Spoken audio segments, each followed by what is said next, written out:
일본이 국가 파산 위기에 몰렸습니다. 엔화 가치가 역대 최저 수준을 기록하면서 그러지 않아도 위태로웠던 일본 경제에 치명적인 타격을 입은 것인데요.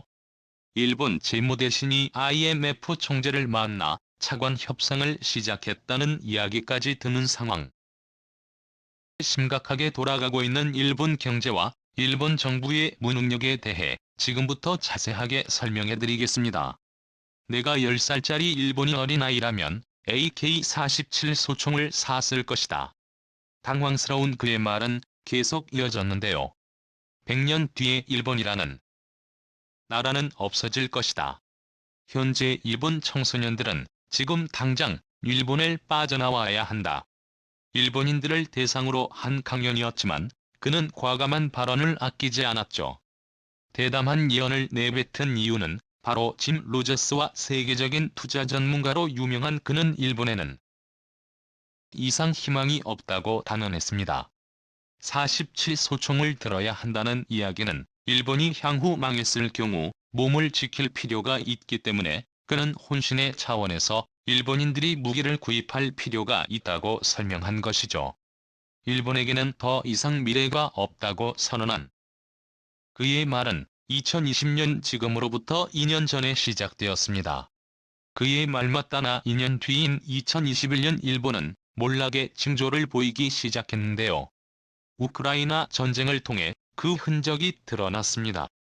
우크라이나 전쟁 이후 안전자산을 찾아 헤매던 투자자들이 일본 엔화를 외면하고 다른 자산을 찾으면서 엔화 가치가 심각하게 하락한 것이 결정적인 계기였죠.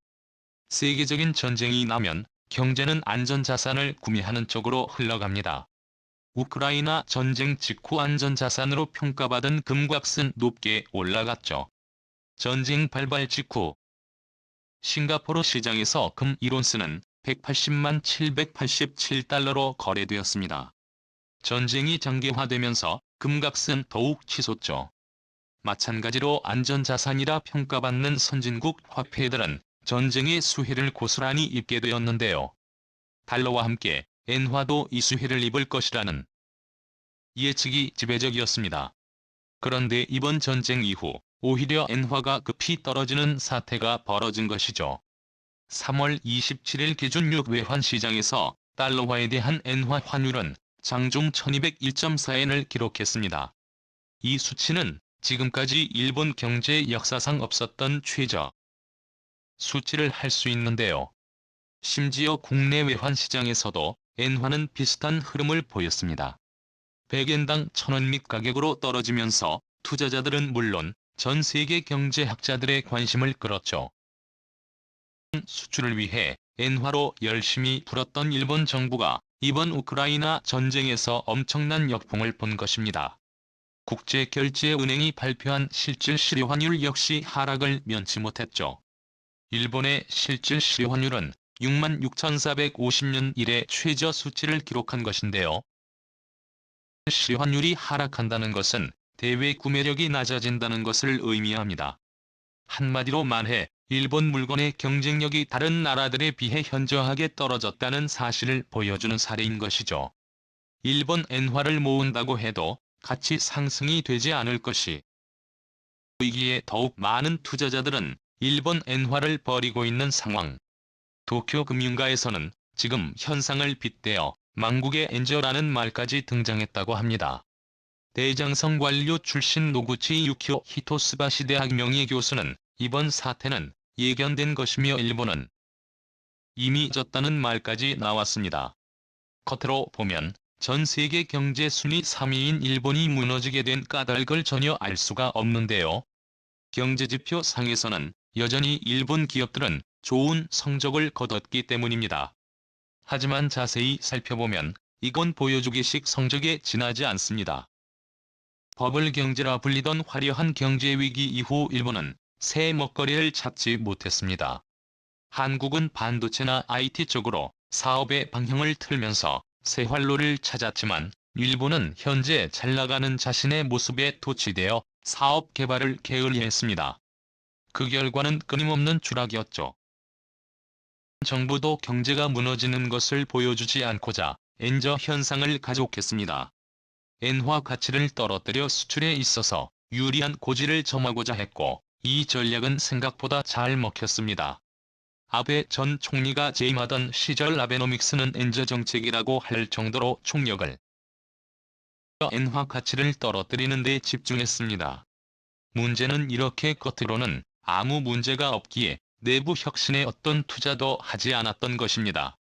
일본 내부에서도 자조적으로 바라보는 도장 찍는 기계나 텍스 머신 사용 역시 반성 없는 일본의 모습을 보여준 사례라 할 수 있죠.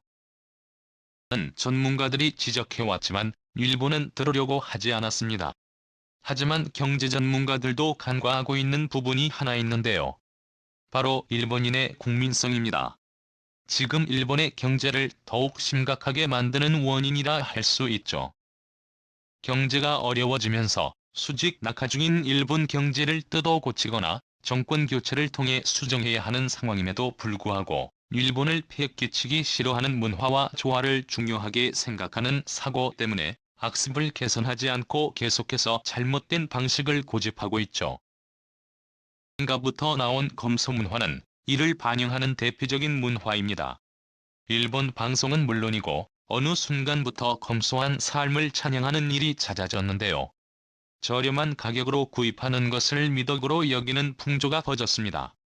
대표적인 사례로 작년 10월 일본 디즈니랜드는 1일 자유용권의 가격을 기존 8,700엔에서 9,400엔으로 올리는 물가 인상을 단행했는데요. 그러나로 인한 재정 악화를 이유로 가격을 올렸지만 일본에서 난리가 났죠. 다시는 디즈니랜드를 이용하지 않는다는 댓글부터 서비스가 형편없는데 가격만 올라간 것이 아니냐는 비난까지. 가격 인상을 한 디즈니랜드를 죄인으로 만들었죠. 그런데 사실상 알고 보면 전 세계 기준 일본 디즈니랜드는 최저 가격을 유지하고 있는 상황입니다. 미국과 프랑스 심지어 중국조차도 비수기에는 표값이 일반인을 넘죠. 그럼에도 불구하고 가격 인상에 유달리 인색한 모습을 보인 것입니다. 이러한 현상은 백인 쇼별풍에도 살펴볼 수 있는데요. 백인으로 구입할 수 있는 물건들을 모아놓은 백인 숍은 도쿄 등지에서만 살펴볼 수 있는 가게가 아니라 일본 전역에서 흔하게 찾아볼 수 있는 가게가 되었죠. 검소를 미덕으로 여기는 일본 문화가 퍼진 시점과 일본 경제가 급격하게 기울어진 시점은 절묘하게 맞아떨어지는데요. 한국이라면 나라 경제에 대해 정부 책임을 물었겠지만 일본인들은 소비를 줄이면서 아무 말도 못했던 것이죠. 이와 동시에 사치하는 이들에 대한 비난을 멈추지 않았고 일본 사회에서 소비는 악덕이 되었습니다. 경제 악순환은 계속되었고 고용조차 불안정한 상태로 바뀌면서 일본 벼랑 끝으로 몰린 것입니다. 우크라이나 전쟁은 일본 경제에 결정타를 날린 셈인데요. 러시아와 협력하면서 투자한 자산을 러시아가 국유화하면서 엄청난 피해를 입은 데다가 도쿄올림픽과 포르노 사태의 대비를 위한 예산을 끌어쓰는 바람에 일본은 외환 보이고가 바닥난 것인데요. 결국 최근 일본 재무대신 스즈키 수니치는 비밀리에 IMF와 접촉 크리스털이나 게오르기바 아님의 부총재와 만남을 가져 차관 도입에 대한 논의를 했다고 합니다. 그동안 탄탄하다고 평가를 받았던 일본 엔화도 가치 하락을 면치 못하고 각종 예상과 비주류 연명하던 일본 경제에 빨간불이 들어온 것인데요. 이미 일본은 GDP 대비 국가 채무가 최악인 상태였습니다. 작년 기준 일본이 지닌 빚은 12,002조 4,6180억엔, GDP 대비 260에 이르는 수준으로 국민 1인당 진 빚은 9,803만의 수준인데요. 이는 다른 선진국들 가운데서도 유달리 높은 수준입니다. 전체 1902개 국가 가운데 1위에 해당하는 수치죠. 일본 정부가 필사적으로 막으려 하는 국가파산 상태는 더는 막기 것이 현실입니다. 내부에서는 보다는 외부 질책 내부의 정신을 강조하면서 진짜 문제는 외면해버린 일본의 최후라고 할 수 있는데요. 그동안 선진국이라고 믿어왔던 일본의 엔화 가치도 떨어지면서 더는 일본 채무는 무시하기 어려운 현실의 문제가 되었습니다. 일본 재무대신이 IMF 총재를 만났다는 소식은 통신사를 통해 퍼졌지만 IMF 방문은 어디까지나 다른 일을 위해 만난 것이라며 대답을 회피했다고 하는데요. 게오르게바이에프 총재 역시 일본 대신의 방문은 어디까지나 러시아에 대한 경제 제재를 논의하기 위한 자리이며 일본 차관 도입에 대한 논의를 위한 자리가 아니었다고 밝혔죠. 하지만 갑작스러운 일본 대신의 IMF 방문과 더불어 엔화 가치 폭락 사태에 해외 자산 증발 소식은 일본 경제에 먹구름을 가져오는 신호라고 할 수 있는데요. 일본 정부는 최대한 파산을 막기 위해 엔저 정책을 유지해 엔화 가치를 지금보다도 더 떨어뜨려 경기 부양을 위해 총력을 집중하고 있다고 말하지만 이젠 그 말도 믿을 수 없는 게 현실. 일본 부유층들은 이미 탈일본을 준비하고 있다고 합니다. 일본 유력 경제주간지 슈칸 다이아몬드는 일본 경제에 대한 특집 기사를 실으며 부유층들을 비롯한 경제 전문가들은 일본을 버리고 다른 국가로 이주를 서두르고 있다고 보도했는데요.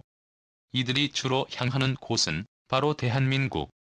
성장 가능성이 있고 바로 옆 나라라는 점에서 이주를 서두르고 있다고 하죠. 일본 부유층들 사이에서 대한민국 부동산의 인기는 모르는 사람이 없다고 하는데요.